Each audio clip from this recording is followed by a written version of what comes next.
Hello everyone and welcome back to my channel.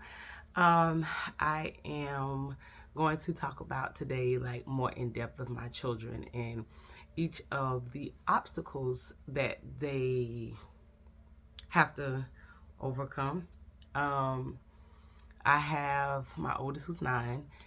He is ADHD, um, and that's a lot. It's common. But if you see him just he's not really bouncing off the walls. Like he does fidget, can't sit still, but it's not like, oh, I just can't sit. Da, da, da.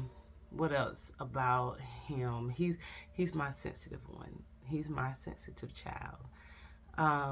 Also stubborn. Um, he also is very talkative, much like his mother.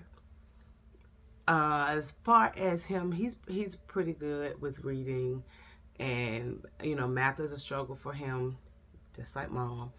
But he gets it. He's getting it, and we find ways to work with him to where he understands it, just like any other child. Caleb, my middle child, my zodiac sign twin, my birthday month twin, my actual twin. He looks just like me.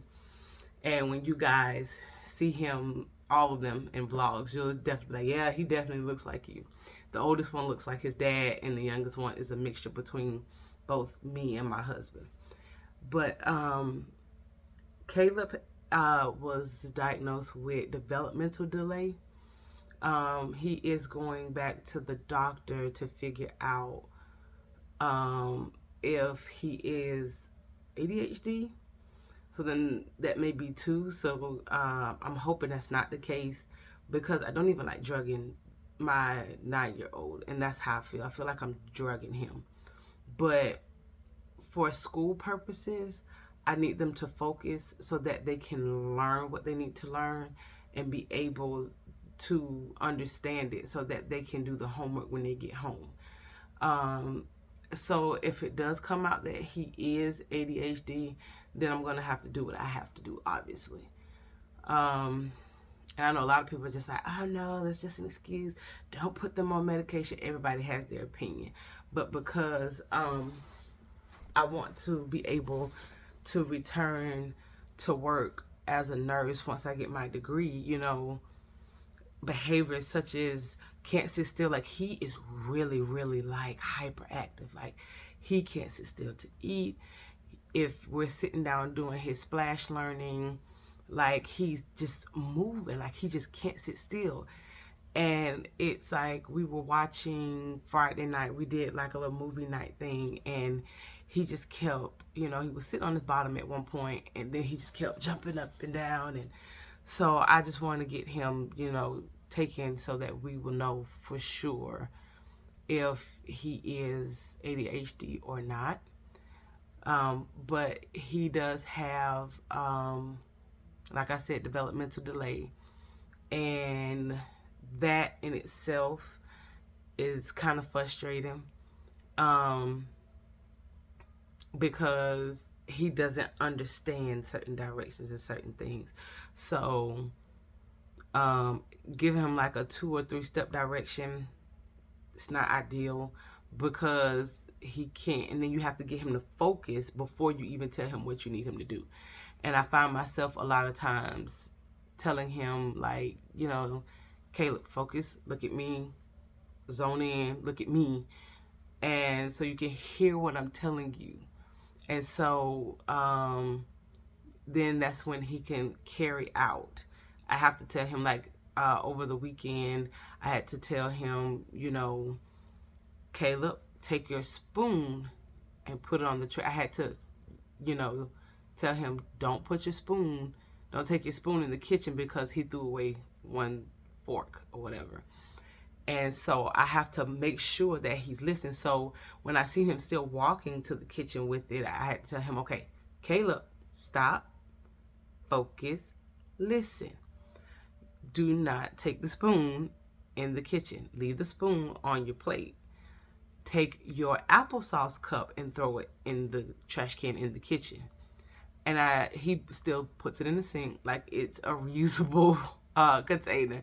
But you know, once he zones in and focuses on what you are saying, the words that you're actually telling him, or the directions that you're actually telling him, then he goes and do that. Other than that, oh, and he stays in his imaginary world a lot of the time. Like you could talk to him like, oh, you know, Caleb, what did you have for lunch today? Pizza. And then, you know, he'll say it was yummy, or he'll make a statement like that, but then he'll go into, the T-Rex came and he stomped on my book bag, and you'd be like, wait a minute, we were just talking about pizza. What? Where did you just went left? So it's just like, you know, I just enjoy talking to him sometimes, because sometimes he's gonna give me that laugh, because then he'll go off track and talk about something else. But that's about it. Josiah is the one that we found out was autistic once we got here. I set up his appointment in December, and we got in the date that they had, the nearest one, because he was such a highly recommended developmental pediatrician. I'm sorry. Blech. So because he is the best developmental pediatrician, that was the best date that they had, because everybody clearly was trying to get in to see him. So our date was March 22nd. We went in, did the evaluation. He looked at him, gave him, you know, toys he hadn't seen before and whatnot. And so every toy that was new to him, he would sniff it, he would smell it.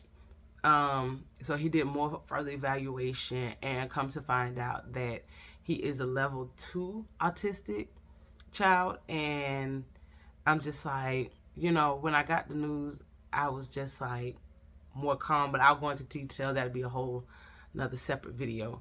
But he is autistic. He is high functioning, very smart, very, very smart. Problem solver. That's the issue I have. He's a problem solver. Because if we sit him in his high chair and there's something on the table that he wants, yes, he's 3 and he still sits in the high chair. Positive vibes on this channel. I don't need nobody coming for my jugular talking about he's 3, why is he in a high chair? I do it for safety reasons. If I put him in the high chair so that I can go get things done, and he sees something on the table, he knows how to scoot. And it's one of these high chairs that you attach to your own dining room chair. So he scoots it over, because there's wooden floors down there. He'll scoot and scoot and scoot to get to it. And then the table is a glass tabletop that's not attached securely to the base of the table. So it's not like it's glued down to where it just doesn't move. And he knows he could turn it, you know, to get to whatever he wants on the table if it's on the far end of the table. So I'm just like, kid, he is a problem solver, and that is just like dangerous in my eyes. It's dangerous. But he is very, very smart. He knows all his numbers, his letters, and a lot of it, honestly, to be honest, didn't come from me. Some did. I would teach him his letters and his numbers and colors and shapes, and we do it together. But a lot of it was thanks to ABC Mouse and other learning apps on his tablet. He just loves learning.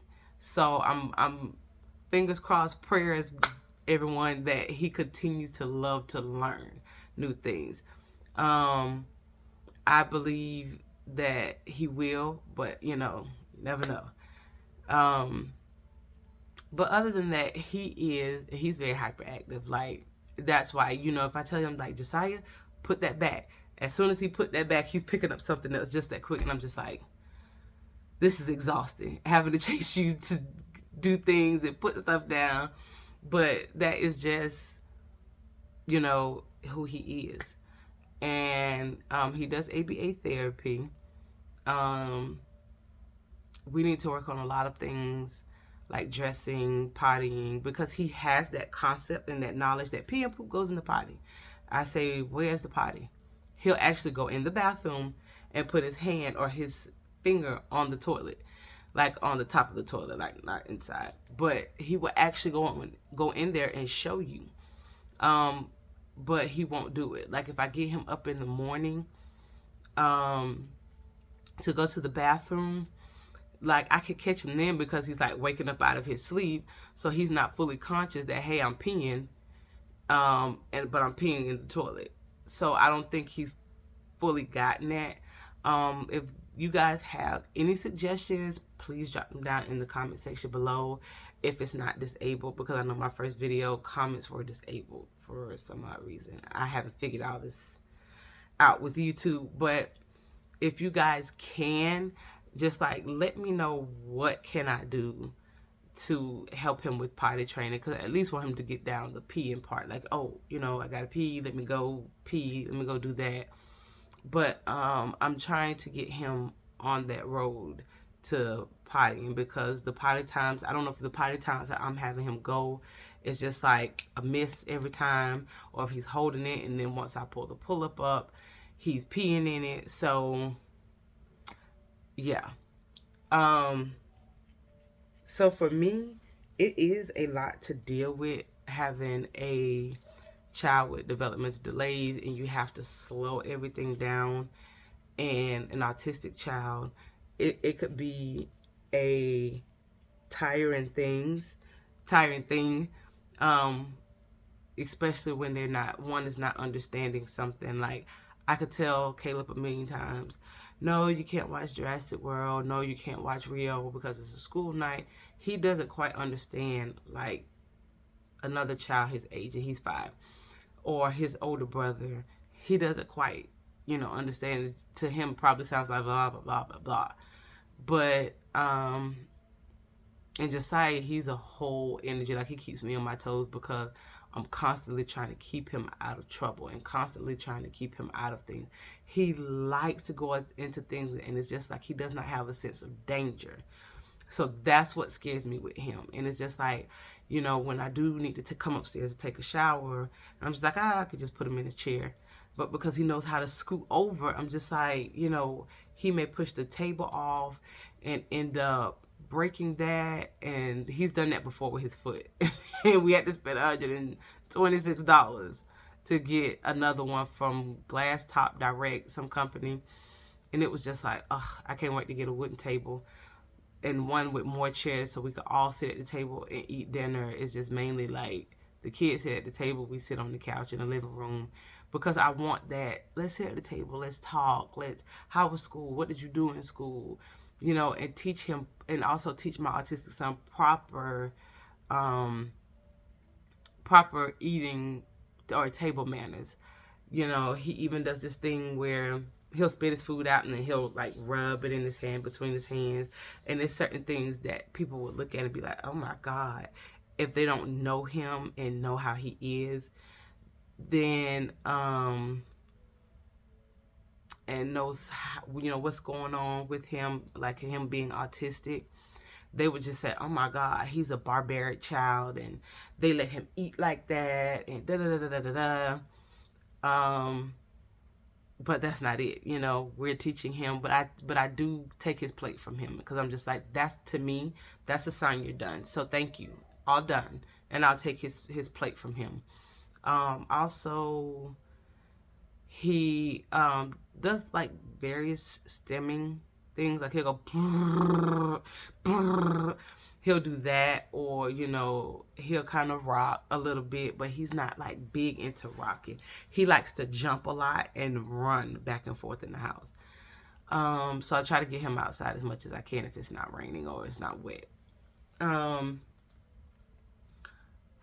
than that, he is just my super big, awesome big boy, and he is loving, and we are working on, getting him to talk more and whatnot. So we know that he'll get there. I know that he'll get there, and I have faith in God that he is going to bring my child from, from here to here, and he's just gonna skyrocket and he's gonna do well in life. I feel like all of my children will. As far as me, a little background on me, I'm gonna be taking you guys along on a lot of doctor's trips, because for myself, I've been having knee problems. I am knock-kneed, so I've been trying to get some kind of help for these knees, pain management, and it's just like I've done knee brace. I have done physical therapy. None of that was helping. Physical therapy actually made it worse. Because when I was done, like I could not have been in knee pain, and then as soon as I'm done with physical therapy, here I am in pain. So I'm fighting to get them to do it, but they're like, okay, you've done everything else that you need to do, but what you didn't do was the knee injections. And I'm just like, oh my God, I was trying to avoid them at all costs. But that's one thing, because my goal is to actually get the surgery done to correct the knock knees, because I feel like deep down that if you correct the situation and get them from going like this and turning outward, that would eliminate, if not all, majority of that pain. Because when I'm in pain for a few days. So then I have to put an ace bandage, a cold pack, like one of the gel cold packs, on top of a ace bandage, and then put my knee brace over that to kind of keep it cool, you know, while I'm walking around or whatever in the house. And then I elevate it whenever I can, sit down. So I'm just like, you know, this is a lot. And I thought with moving here to Fort Campbell that it would be a whole lot better. And the doctors would just be like, oh yeah, let's, you know, do it. You've been doing this and you say you don't want to do the knee injections, you know, you don't have to do it. But no. And I also just found out that I have stomach ulcers coming. They did find that doing an endoscopy to figure out why my symptoms of throwing up, being nauseated out of the blue and throwing up a few times, you know, why is that happening? So they found that there's a bacteria in my stomach that causes stomach ulcers. I also deal with chest pain and passing out. You know, it'd be just like tightening in my chest, and then I know when I'm about to pass out, because I'll start seeing spots in front of my eyes, and I know, okay, yeah, I'm like about to go down. So you guys will come along and take it. I want to be somewhat transparent, but at the same time keep some of my life private for my children's sake and my sake. Like I said, you guys will get to see them soon, but right now, not really. I will be doing a lot of sit down videos and daily vlogging, so keep out on the look for more videos from me. I will see you guys later. I'll see you in another video. I think the next video is going to be more of an uplifting type sit down talk. So you guys turn on your post notifications and just listen in or wait for my videos, or however. Like, comment, and subscribe. Again, turn on your post notifications so you know when I post another video. You guys got to give me some time. I'm getting in the groove of things, and I'm still learning how to put like a video together with the beginning and the end, like slides and all that kind of stuff, so it just doesn't look like you click on my video and boop, I pop up. You know, I just want it to kind of flow. So I'm learning on how to do that. So guys, bear with me. Like I said, I want to do one every other day upload, but I'm still trying to get the hang of it. Until I do, it's probably going to be a little less than every other day. But thank you guys for tuning in again. And again, like, comment, subscribe, click the notification bell, and I will be posting another video soon. So look out for that. Thank you guys. Love you. Be blessed.